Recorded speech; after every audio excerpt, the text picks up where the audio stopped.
Sólido espacio, luz de color, sombra brillante, un pasajero multicolor y el día a día. Muchas canciones de un caracol que se deslizan, rayos concéntricos del centro sol, casi queriendo, casi volando tras la canción.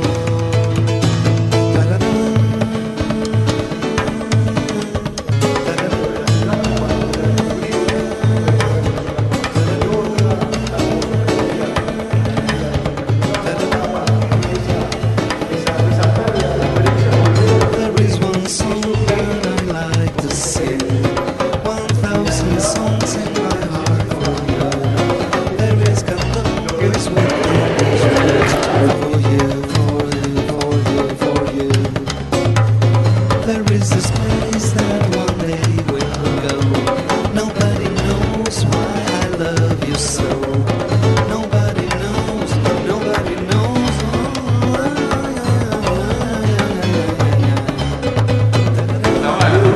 Voy a poner una tancita de acá, una boya.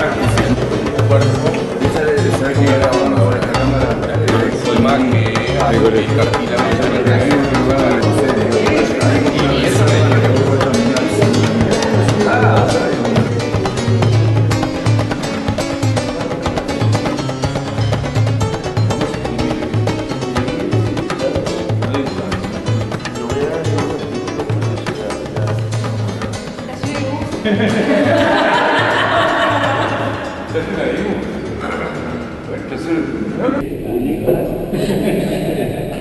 Intentando no sincronizar, vamos a la pared, vamos a acá solo tengo tres datos.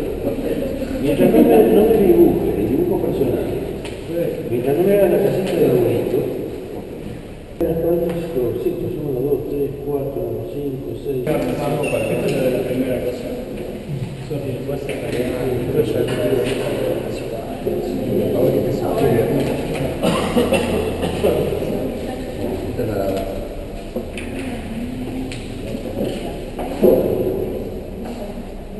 Yo siento que no salen hay de ver, no hay. Bastante visual.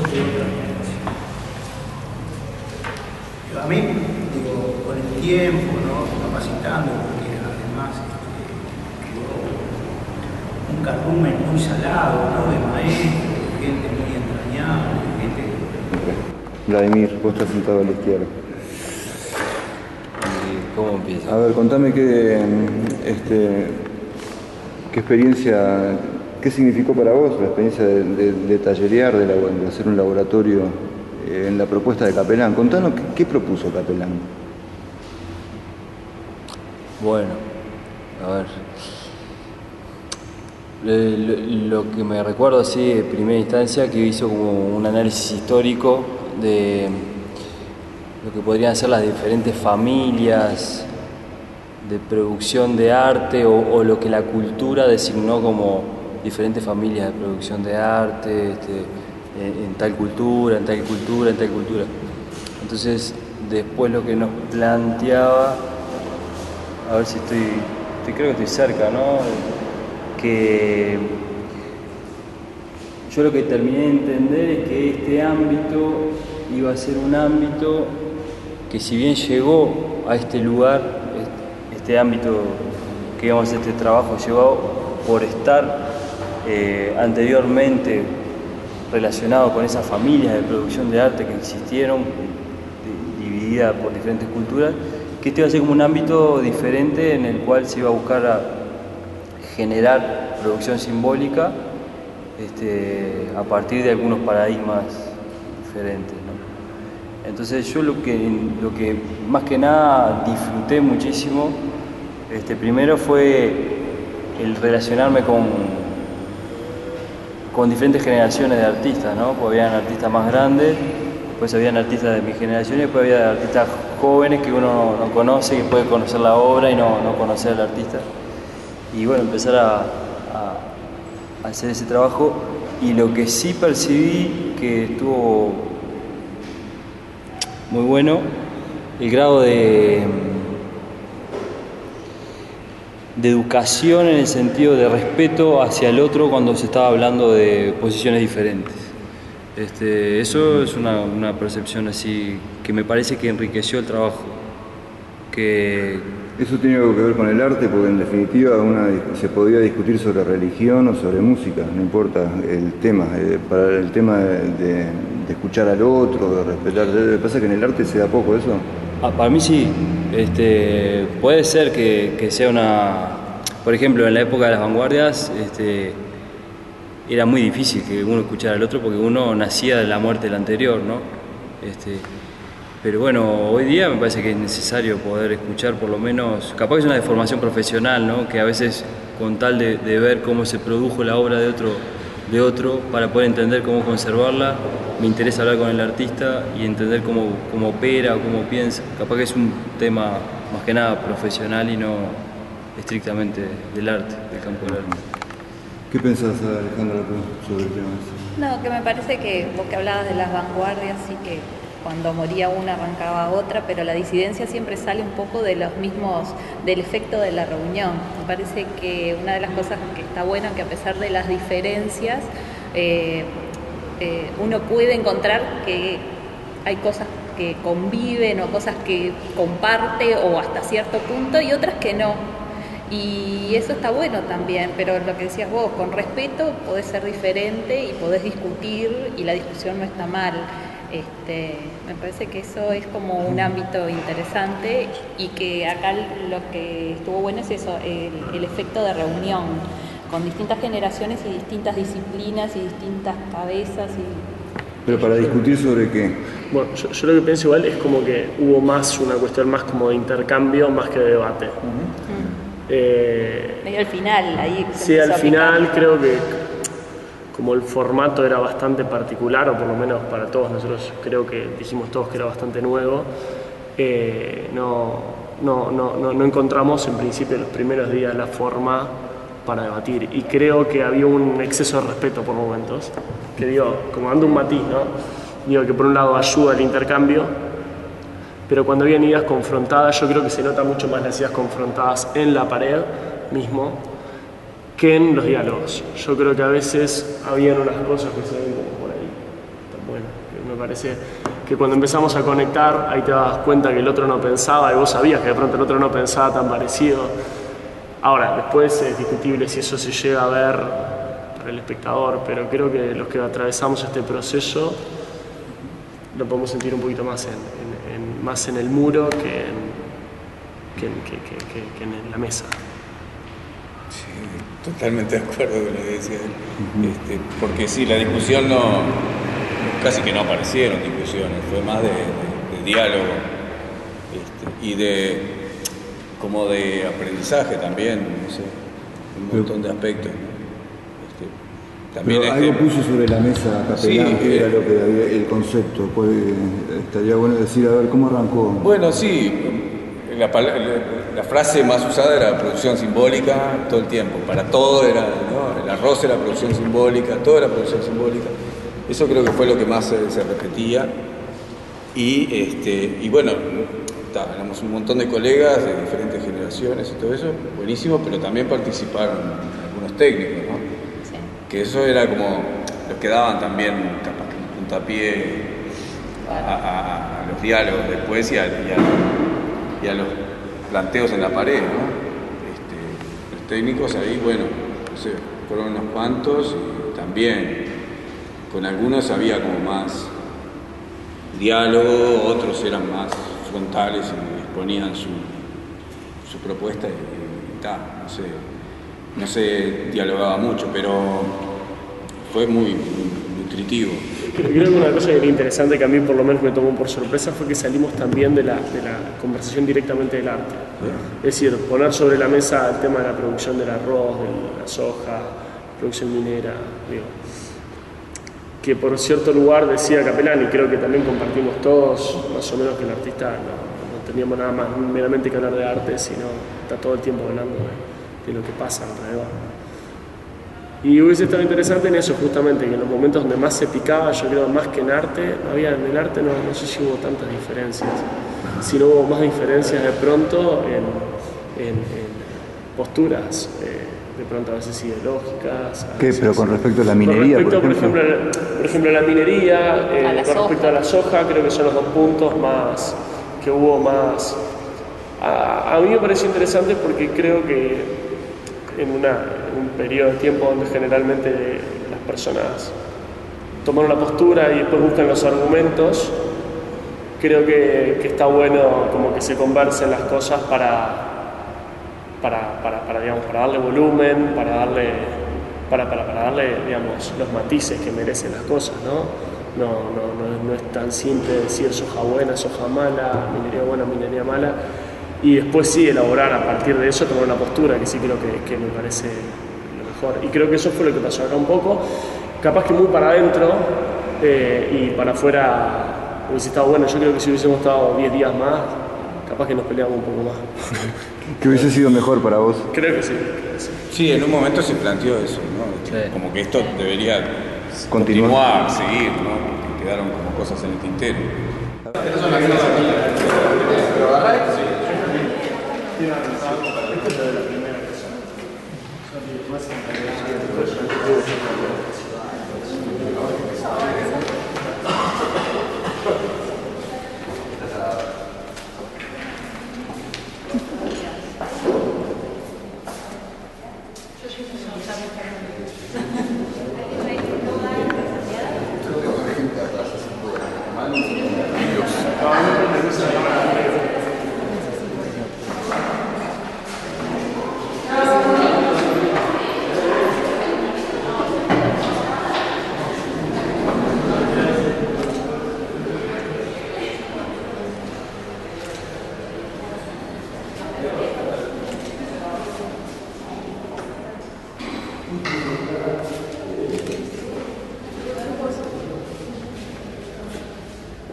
acuerdo una pregunta que hizo Turel, que era buenísimo, que decía, ¿cuánto sale hacer un gaucho?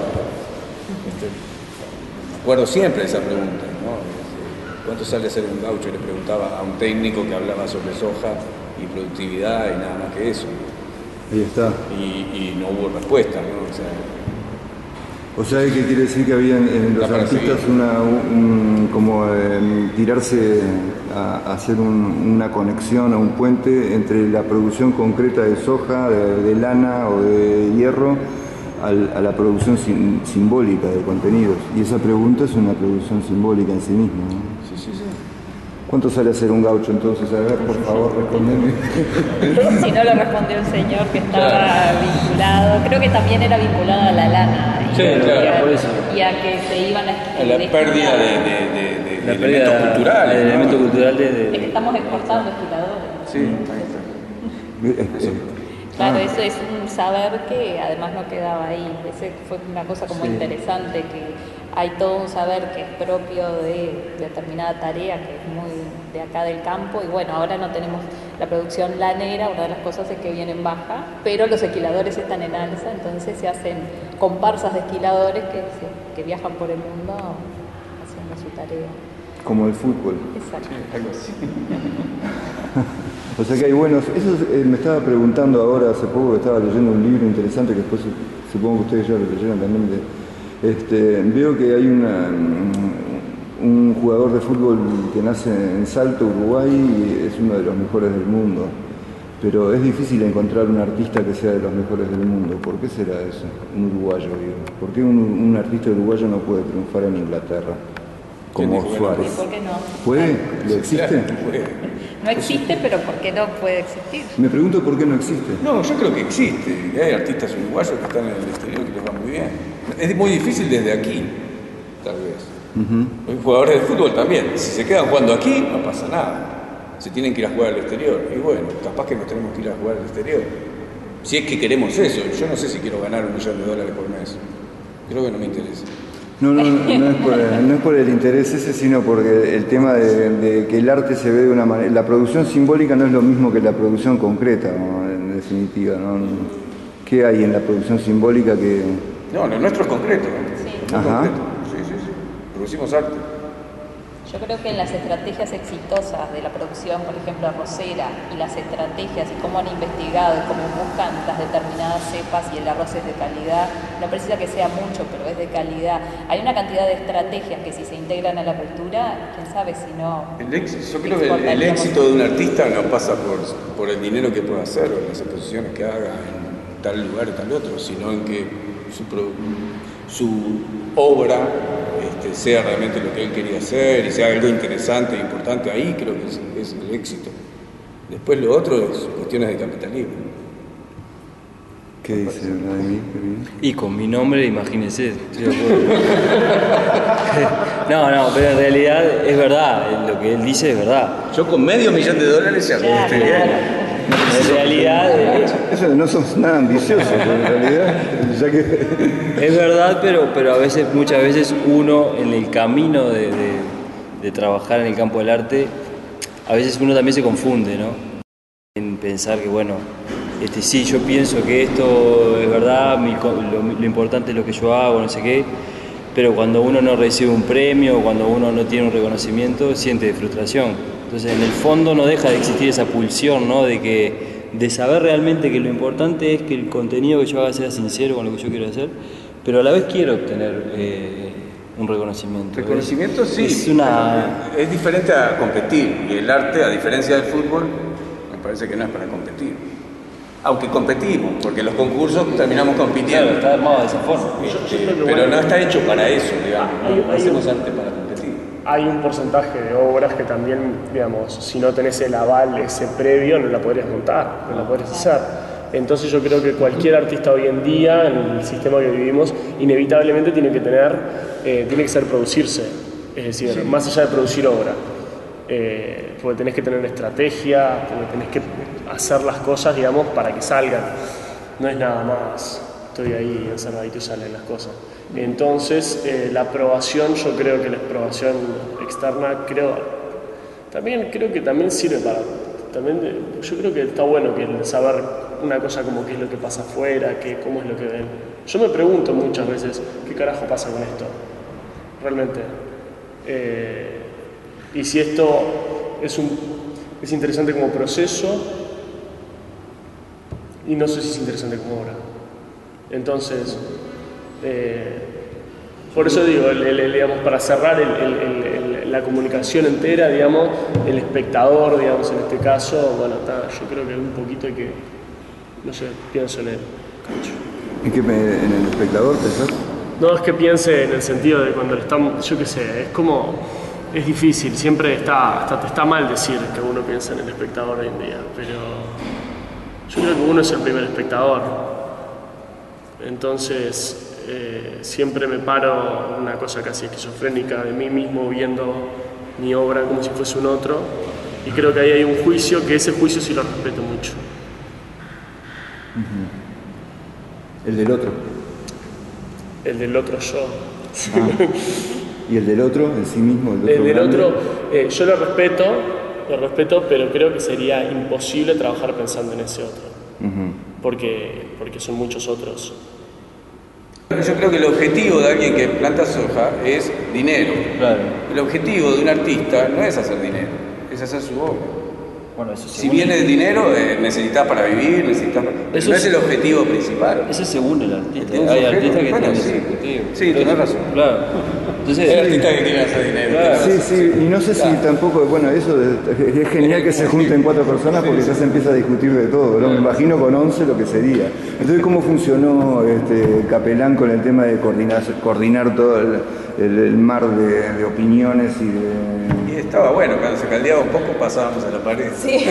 Ese era el sistema No de sé, la... Hacía una ronda siempre y agarraba alguno, te toca a ti y vos quedás era el primero. no, además lo más lindo era cuando no fue lo más gracioso cuando planteó y empezó, dijo, bueno, acá todos somos grandes, como diciendo, todos conocemos los límites, vamos a jugar, pero siendo como educaditos. Y una cosa que me parece a mí que le faltó al proyecto es una tercera lectura. Había la lectura acá, la discusión, ¿no? O la charla, después el trabajo en el muro, que como decía él había muchas cosas que se veían, y después un trabajo de leer el muro y volver. Sacar del muro un montón de datos que están sumergidos, ¿no? Que se repiten, son porcentajes de las mismas palabras, de los mismos datos. Hay como, se podría hacer una minería de datos, ¿no? Si se buscan datos, hay palabras que se repiten y eso tiene un porcentaje y eso termina generando una morfología de todo eso. Además la primera instancia fue que nos cruzamos los apuntes. Eso Claro. fue interesante porque también vos mirabas, mirá, ¿qué anotó esta persona? Y yo digo, pero yo puse otra cosa y vos tenías que trabajar con lo que te había tocado, pero en realidad te acordabas de cosas que querías poner, entonces ahí también ya empezabas a ver, bueno, esto lo pongo, esto no. Empezabas a linkear, empezabas a filtrar. O sea que la dinámica era de cruzarse los apuntes la primera vez. Una sola vez. Yo le di mis anotaciones a otro colega. Y ese otro trabajaba con... Pero por ejemplo a mí lo que me pasó fue que nada de lo que yo había escrito apareció en la pared. O sea, él leyó eso y escribió otra cosa. Ajá. O sea, estaba bueno porque también lo procesaba, ¿no? También el trabajo sobre los apuntes de uno, yo creo que estaban buenos y siempre que los vinculabas con la conversación que habías tenido anteriormente y con los técnicos que habíamos hablado. Creo que eso también es interesante. Sí. Y al final hicimos el trabajo de linkear algunas cosas, que fue... Linkear quiere decir poner rayas de unas cosas a las otras. Claro, empezar a armar como más los esquemas de Conjuntos, vinculación. sí. Esa fue hasta ahí que llegó nuestra tercera lectura, digamos, me parece, porque ahí tenías que mirar todo y decir, a ver cómo rearmo o cómo me parece que esto tiene que ver con esto otro, pero claro, en los tiempos... Eso fue lo más divertido. Me parece. Lo más difícil. Lo más divertido.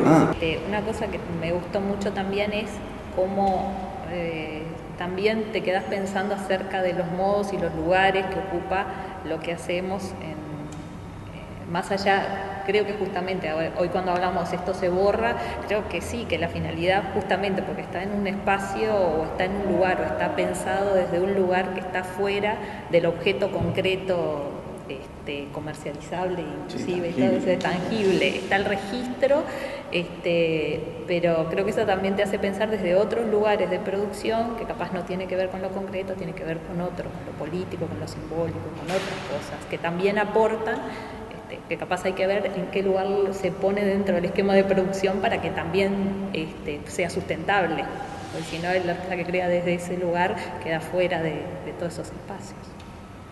Sí, comparto totalmente con lo que dijeron.